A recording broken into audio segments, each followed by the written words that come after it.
बिस्मिल्लाहिर्रहमानिर्रहीम। अस्सलाम वालेकुम नादरीन, आप यूट्यूब चैनल देख रहे हैं। मैं इमरान खान हूँ। पाकिस्तान और भारत के DGMOs का हॉटलाइन पर रब्ता हो गया है।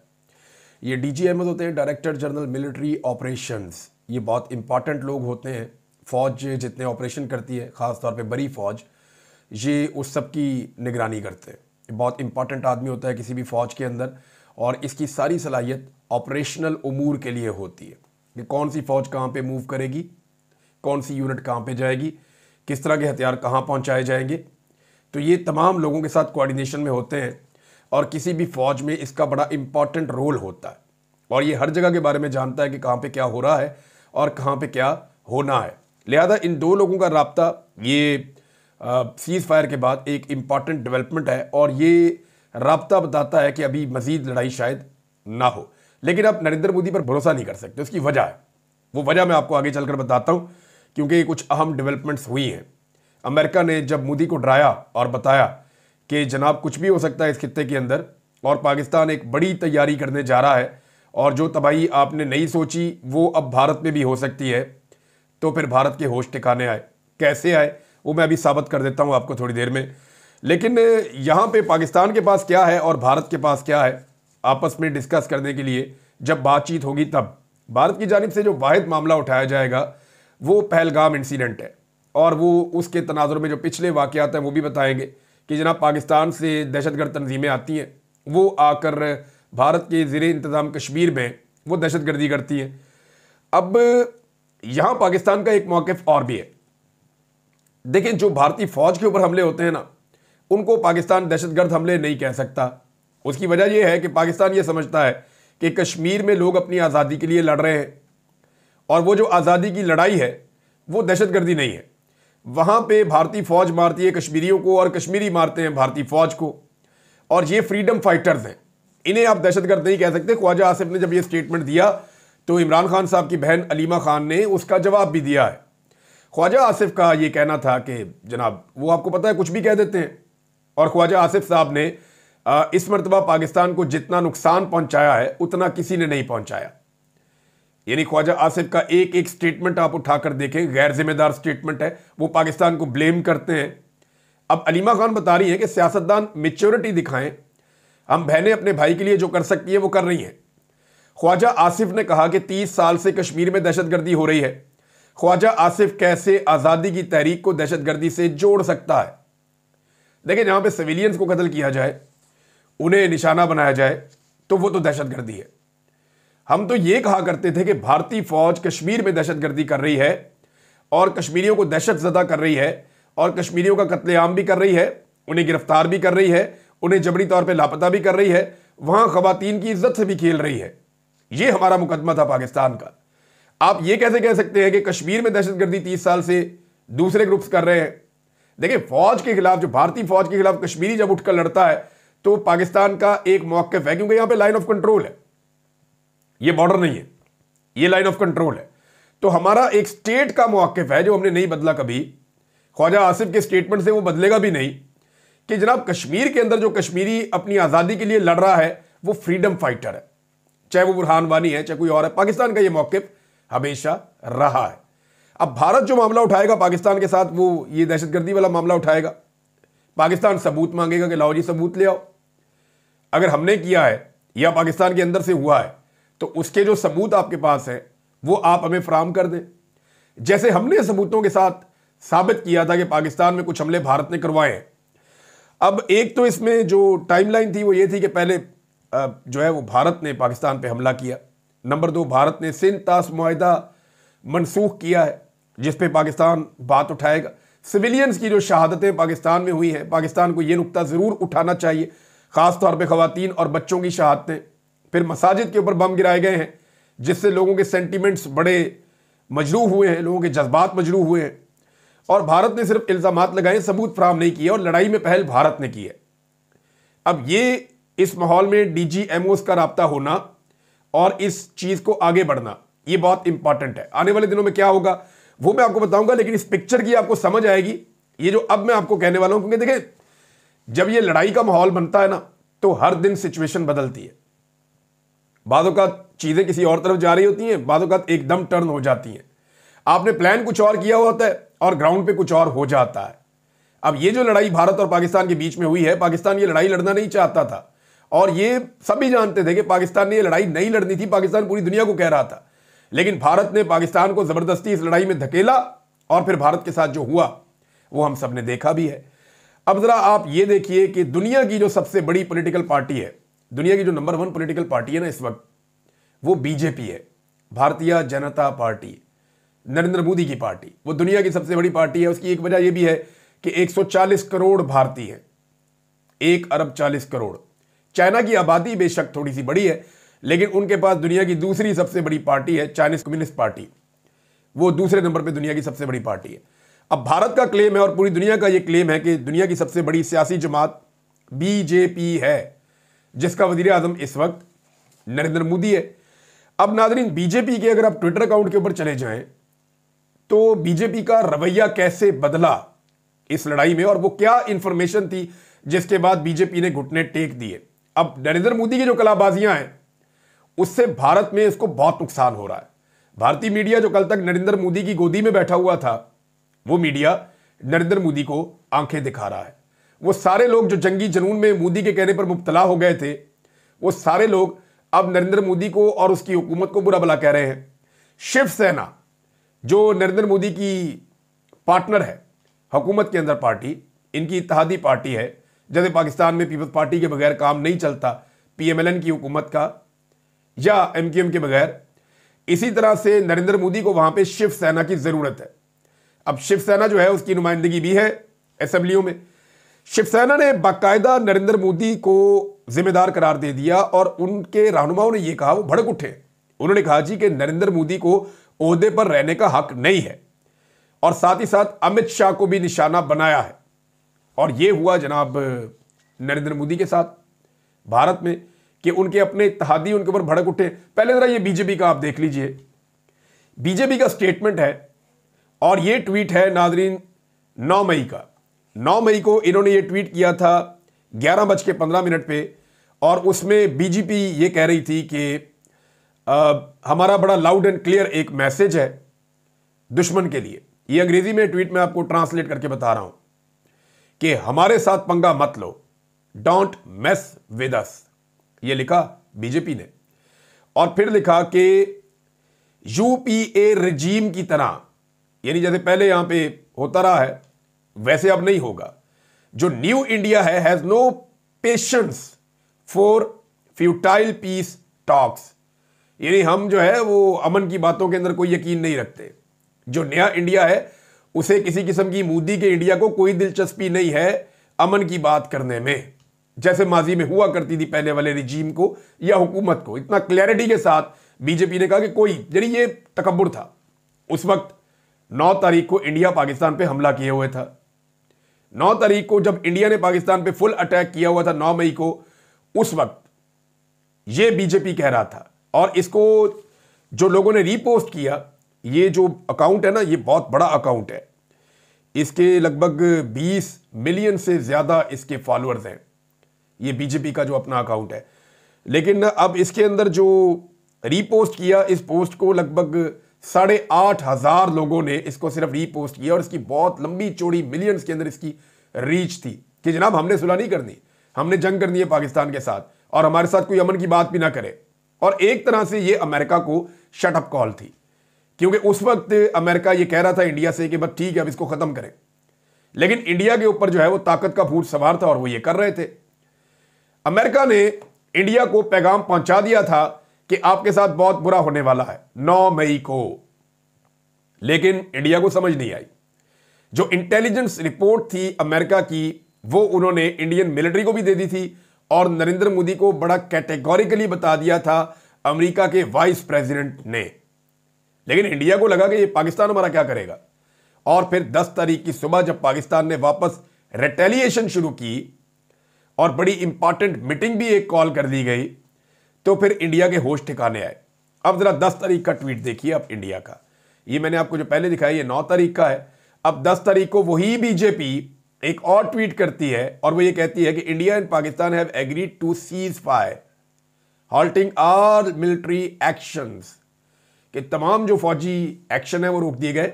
इंडिया और पाकिस्तान जंगबंदी के ऊपर राजी हो गए और India reaffirm its commitment to peace and regional stability. अब एक दिन पहले इंडिया कह रहा था कि हमें अमन में कोई दिलचस्पी नहीं है, एक दिन पहले बीजेपी कह रही थी कि हमें अमन में कोई किसी किस्म की दिलचस्पी नहीं है। 24 घंटे के बाद बीजेपी का वही अकाउंट वो ट्वीट करता है और वो ये कहता है और ये दुनिया की सबसे बड़ी पॉलिटिकल पार्टी है। 24 घंटे में आप इनकी कलाबाजी देखिए, क्योंकि जंग है, लड़ाई है ना, लड़ाई में सिचुएशन तब्दील हो जाती है। जैसे ही सिचुएशन तब्दील होती है उन्हें आटे दाल का भाव पता चलता है, साथ ही वो स्टेटमेंट देते हैं कि रीजनल स्टेबिलिटी के लिए इंडिया अपनी कमिटमेंट शो कर रहा है अमन के लिए। और इससे पहले वो ये कहते हैं कि जनाब हमें तो अमन चाहिए ही नहीं, अमन तो हमें नहीं चाहिए। तो ये बीजेपी की कलाबाजियां हैं जिन्होंने नरेंद्र मोदी को बहुत नुकसान पहुंचाया। आज अपोजिशन पार्टियां हैं, चाहे नरेंद्र मोदी के इत्तेहादी हैं, चाहे उसका गोदी मीडिया है, चाहे भारतीय शहरी हैं, चाहे भारत का सारा सोशल मीडिया है, वो सारे ऑपरेशन सिंदूर के बाद भी नरेंद्र मोदी के ऊपर चढ़े हुए हैं। हालत ये हो गई है कि नरेंद्र मोदी का जो अपनी पार्टी का अकाउंट है, जिसके मिलियंस के करीब फॉलोअर्स हैं, 20 मिलियन से ज़्यादा इसके फॉलोअर्स हैं, वहाँ पे वो जो ट्वीट्स कर रहे हैं, आखिरी चंद ट्वीट्स के मैं आपको रीपोस्ट बता देता हूँ कि कितने थोड़े हैं। 34, उससे अगली 100, उससे अगली 44, उससे अगले 40, उससे अगले 80, उससे अगले 68, उससे अगले 118, बीच में एक 464। सिद्दीक जान हमारे पाकिस्तान में एक जर्नलिस्ट हैं, उनकी जो रीच है ना एक ट्वीट की, बीजेपी की इस वक्त की आखिरी 10 ट्वीट से ज्यादा है। अब आप अंदाजा कर लीजिए कि वहां के लोग बीजेपी से कितने मायूस हुए और बीजेपी का बेड़ा ही गर्क हो गया। एयरफोर्स के चंद लड़कों ने इस खित्ते की नहीं, इस दुनिया की सबसे बड़ी सियासी जमात को वाड़ के रख दिया। यह हुआ जनाब बीजेपी के साथ, और यही होना था उनके साथ, क्योंकि वो बहुत अकड़ अकड़ कर चलते हैं और अल्लाह रब्बुल इज़्ज़त का हुक्म भी है कि जो ज़मीन पे अकड़ के चलते हैं या तकब्बुर करते हैं, अल्लाह रब्बुल इज़्ज़त उन्हें पसंद नहीं करता। नाज़रीन, यहाँ पे शाह महमूद कुरैशी साहब ने एक खत लिखा है, जेल से बैठकर लिखा है। ये खत पढ़ना चाहिए इसहाक डार को, शहबाज शरीफ को और आर्मी चीफ आसिम मुनीर को। यह खत इन्हें जरूर पढ़ना चाहिए ताकि इन्हें समझ आए कि फॉरेन पॉलिसी होती क्या है। जिस तरीके से पाकिस्तान ने इस मामले को हैंडल किया है, ये तो एयरफोर्स ने बड़ी मेहरबानी होगी अल्लाह रब्बुल इज़्ज़त की कि हमारी इज्जत भी बच गई और चीज़ें भी ठीक हो गई। लेकिन जो अल्फाज का चुनाव है, जिस तरीके से शाह महमूद कुरैशी साहब ने जेल से पाकिस्तान का मुकदमा लड़ा है, जिस जिम्मेदारी से, जिस अल्फाज के चुनाव से और मुल्क की दिफा के नुक्ता नज़र से, ये एक बेहतरीन स्टेटमेंट है। अगर आप इसको पढ़ें तो अंग्रेजी में शाह महमूद कुरैशी साहब की स्टेटमेंट है। मैंने वो स्टेटमेंट पढ़ी, ऐसा लगता है कोई स्टेट्समैन है जो ये बात कर रहा है, बड़ी जिम्मेदारी के साथ, बड़े अच्छे अल्फाज के साथ। इस स्टेटमेंट को आप आलमी सतह पर जारी करें या पाकिस्तान के अंदर, इसमें मोराल भी मौजूद है, इसमें जिम्मेदारी भी मौजूद है और इसमें पाकिस्तान की बेहतरीन फॉरेन पॉलिसी की गाइडेंस भी मौजूद है। तो ये बात जो है वो शाह महमूद कुरैशी साहब का जो स्टेटमेंट है वो बाकी सबको भी पढ़ना चाहिए, उनका एक तजर्बा है, उससे फायदा उठाना चाहिए। दूसरा नाज़रीन, पाकिस्तान तहरीक इंसाफ के सोशल मीडिया के लड़के वाकई बहुत तगड़े हैं और इमरान खान ने इनकी कमाल ट्रेनिंग की है। यानी इन्हें कितना मारा पाकिस्तान की रियासत ने, पाकिस्तान के इदारों ने इनको मार मार के जख्मी कर दिया। इनकी बुरी हालत थी, लेकिन जब इंडिया के साथ लड़ाई हुई तो सबसे अच्छा यही लड़के लड़े हैं। कमाल फाइट बैक किया इन्होंने इंडिया के साथ और भरपूर मुंह तोड़ जवाब दिया इंडियन प्रोपेगेंडा का। इन्होंने यहां तक जवाब दिया कि आज शहबाज शरीफ को भी, डीजी ISPR को भी, राणा सनाउल्लाह को भी, जावेद चौधरी साहब को भी और दीगर जो PMLN के लोग जो हैं या जो उनके सहाफ़ी हैं या दानिश्वर हैं जो पाकिस्तान तहरीक इंसाफ के दिन रात तनकीद करते हैं, वो सारे भी ये कहने पर मजबूर हो गए कि नहीं यार, बात बिल्कुल ठीक है कि पाकिस्तान तहरीक इंसाफ ने पाकिस्तान का दिफा किया है। और देखें, हालात चेंज होते हैं। एक वक्त ये था कि जब पाकिस्तान तहरीक इंसाफ के यही सारे अकाउंट्स ये कह रहे थे कि फौज बॉर्डर पे जाए, फौरन बॉर्डर पे जाए, वहां जाके इंडिया से लड़ो, हमारे साथ मत लड़ो। तो उस वक्त बहुत बुरा लग रहा होगा इदारों को और फौज को। लेकिन जैसे ही जंग शुरू हुई है, जैसे ही इंडिया ने हमला किया है और प्रैक्टिकली ग्राउंड के ऊपर लड़ाई शुरू हुई, तो ये सारे के सारे अपनी पोजीशन शिफ्ट करके पाकिस्तान के कैंप में आकर खड़े हो गए। ये पहले भी पाकिस्तान के कैंप में थे, लेकिन आपको आपकी हकीकी ड्यूटी याद दिला रहे थे। तो बड़े तगड़े हैं जनाब। जख्मी सोशल मीडिया पाकिस्तान तहरीक इंसाफ का वो भी छा गया है। और अशर बाजवा साहब ने एक बड़ा जबरदस्त डॉक्यूमेंट शेयर किया, उसमें पूरा एक एनालिसिस है जिसमें वो बताते हैं कि PMLN और पाकिस्तान तहरीक इंसाफ का जो सोशल मीडिया है, इन्होंने कितना काम किया। और ये ऑफिशियल सोशल मीडिया की बात हो रही है। ये जो आम पब्लिक है जो इमरान खान की सपोर्ट में है, ये उनकी बात नहीं हो रही, ये सिर्फ जो ऑफिशियल सोशल मीडिया उसकी बात हो रही है। तो बहुत फर्क है। पीएमएलएन इसमें बहुत पीछे रह गई और पीटीआई ने बहुत फ्रंट फुट पे आकर मुकाबला किया। और जो सबसे हैरत की बात मुझे इसमें दिखाई दी, जो बड़ी ऑब्वियस भी है, कि मोदी का लफ्ज या मोदी का नाम पाकिस्तान तहरीक इंसाफ के सोशल मीडिया ने दबाकर इस्तेमाल किया, मोदी के ऊपर टिकाकर तनकीद की है। लेकिन पीएमएलएन की लीडरशिप की तरह, देखिए लीडरशिप जो करती है वही नीचे कारकुन भी करते हैं। तो इसीलिए जो पीएमएलएन का मीडिया सेल है, इस वक्त हुकूमत में है, वो उन्होंने सरकारी बंदे भी भर्ती किए हुए हैं, वो सरकारी वसाइल भी इस्तेमाल कर रहे हैं। सूबे में भी उनकी हुकूमत है, वफाक में भी उनकी हुकूमत है। वो अता तारड़ ने एक बहुत बड़ा वो सेल भी बनाया हुआ है सरकारी पैसे से, और वहां जो लोग बैठे हुए वो दिन रात सहाफियों पे और दीगर लोगों पे वो तनकीद के अलावा कोई और काम कर ही नहीं रहे। वो इंडिया से ज्यादा पाकिस्तानियों पर अटैक कर रहे हैं।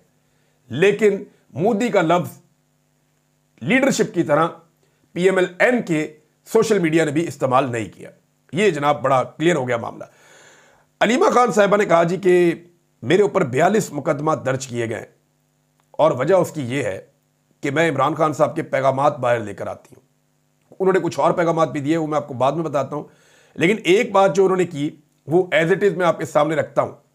अलीमा खान साहबा ने कहा, इमरान खान साहब की बहन है, कि नवाज शरीफ और मोदी की नूरा कुश्ती थी। ये जो कुछ भी हो रहा था ये नवाज शरीफ और मोदी की नूरा कुश्ती थी, जिसे शुरू किया गया था, और ये नूरा कुश्ती हाथ से निकल गई, गेम हाथ से निकल गई। शुक्र करें पाकिस्तान एयरफोर्स वहां गई और कार्रवाई करके आई और इज्जत बहाल हुई, वरना नवाज शरीफ और मोदी का प्लान कुछ और था। ये जनाब अलीमा खान साहबा ने कहा। क्या प्लान था, ये सवाल उनसे होगा। लेकिन देखें, यहां पे बड़ी बड़ी ताकतें जो हैं वो जंगों को अपने हक में इस्तेमाल तो करती हैं। नरेंद्र मोदी ने ये जंग लड़ी तो इसीलिए थी कि उसको पॉपुलैरिटी मिलेगी, लेकिन उल्टा पाकिस्तान एयरफोर्स के लड़कों ने नरेंद्र मोदी की सियासत वाड़ के रख दी। जो काम कांग्रेस नहीं कर पाई, जो काम आम आदमी पार्टी नहीं कर पाई, जो काम सारी सियासी जमातें इंडिया की मिलकर नहीं कर पाई, वो पाकिस्तान तहरीक इंसाफ के सोशल मीडिया ने कर दिया।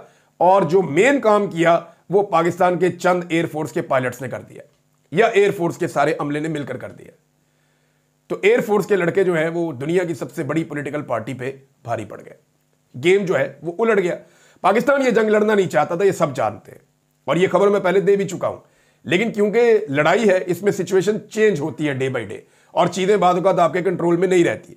तो पाकिस्तान को बिल्कुल दीवार के साथ लगाकर वहां तक पहुंचाया गया कि फिर रिटेलिएशन हमारे ऊपर फर्ज था। और मैं बार बार एक ही बात कह रहा था कि इस लड़ाई को उठाएं, उठाकर इंडिया में ले जाएं। जैसे ही आप इस लड़ाई का वेन्यू तब्दील करेंगे, सिचुएशन बदल जाएगी। और एग्जैक्टली वही हुआ कि जैसे ही आपने लड़ाई का वेन्यू तब्दील किया, सिचुएशन बदल गई। एक और बड़ी खबर आई है, और वो बड़ी खबर यह है कि पब्लिक अकाउंट्स कमेटी, ये बहुत इंपॉर्टेंट कमेटी है, जुनेद अकबर इस वक्त इसके चेयरमैन है, उनके पास ये इख्तियार मौजूद है। तो इमरान खान साहब ने ये कहा कि पब्लिक अकाउंट कमेटी जो है ये उमर अयूब साहब को दे दी जाए और जुनेद अकबर साहब इससे इस्तीफा दे दें। ये अलीमा खान साहबा ने बताया। और जुनेद अकबर साहब अब पूरी तवज्जो जो है वो तहरीक पर दें। देखिए, जितना आलिया हमजा साहिबा ने जोर लगाया ना पंजाब में, हालांकि वहां पे फस्तायत है, जुल्म है, जबर है, अभी वो खुद गिरफ्तार भी हुई है, थोड़े दिन पहले वो जख्मी भी हुई है, बार बार उनके लोगों को गिरफ्तार किया जाता है, फस्तायत बहुत ज्यादा है, जबर बहुत ज्यादा है। पंजाब में तो पुलिस ने जो पुलिस स्टेट बनाई हुई है, इदारे भी उनके साथ मिलकर काम करते हैं, बंदे लापता किए जाते हैं, जबरी गुमशुदगियां अभी भी हो रही हैं, पीका के तहत मुकदमा धड़ाधड़ दर्ज हो रहे हैं।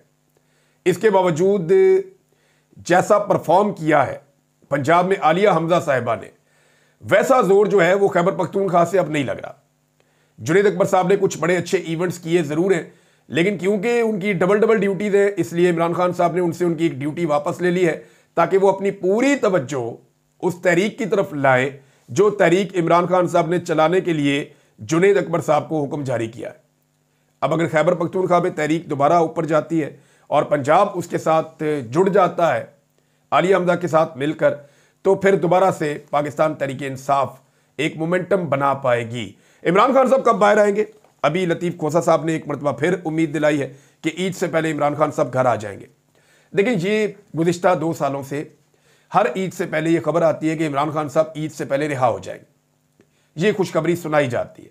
लेकिन फिर इमरान खान साहब ईद अपने घर नहीं गुजारते, वो जेल के अंदर ही उनकी ईद हो जाती है। तो एक मरतबा फिर उम्मीद दिलाई जा रही है तहरीक इंसाफ के लोगों की जानिब से कि इमरान खान साहब ईद से पहले बाहर आ जाएंगे। ऐसा क्या हो गया कि उन्हें लगता है कि इमरान खान साहब ईद से पहले बाहर आ जाएंगे? क्या एस्टेब्लिशमेंट ने होश के नाखून ले लिए? क्या पाकिस्तान की मिलिट्री एस्टेब्लिशमेंट को अब यह लगता है कि इमरान खान को मजीद मारने का कोई फायदा नहीं? या उनके दिमाग के अंदर जो एक खन्नास भर गया था कि यह आदमी एंटी पाकिस्तान है, या इसकी जमात एंटी पाकिस्तान है, या ये जो लोग मुल्क के दुश्मन और गद्दार हैं, ये जो चीजें उनके दिमाग में भर गई थी वो आजकल कहीं निकल गई हैं दिमाग में से? हाँ, कुछ लोग, ऐसा है कि मुझे कुछ लोगों ने बताया, और ये वो टॉक्स हैं जो गवर्नमेंट या एस्टेब्लिशमेंट के अंदर हो रही हैं, और वहां पे अब ये बातें हुई हैं कि यास्मीन राशिद साहिबा क्योंकि बेगुनाह हैं, उनके साथ बहुत जुल्म हुआ है, मजीद जुल्म ना किया जाए। तो हो सकता है कि यास्मीन राशिद साहिबा को आज़ादी मिल जाए, बेगुनाह उन्होंने 2 साल कैद काट ली है, दीगर कुछ लोगों को भी आज़ादी मिल जाए। लोगों का इन्होंने बेड़ा गर्क करके रख दिया है और वो नफरत समेट ली है कि जिसका अब कोई हल इनके पास है नहीं। तो ये एक मौका है जिस पे अगर फ़ायदा उठाएं तो जो सियासी कैदी हैं जिनके साथ जुल्म और बर्बरियत हो रही है उन सबको छोड़ दिया जाए, और ये एक अच्छा जेस्चर होगा। तो इमरान खान साहब को अगर कानून के मुताबिक जेल में रखा जाता तो अब तक वो जेल में ना होते। अगर अदालतें इंसाफ करती तो इमरान खान साहब बहुत पहले जेल से छूट जाते। उनके ऊपर साइफर और इद्दत जैसे घटिया तरीन मुकदमात बनाए गए और जेल में रखा गया।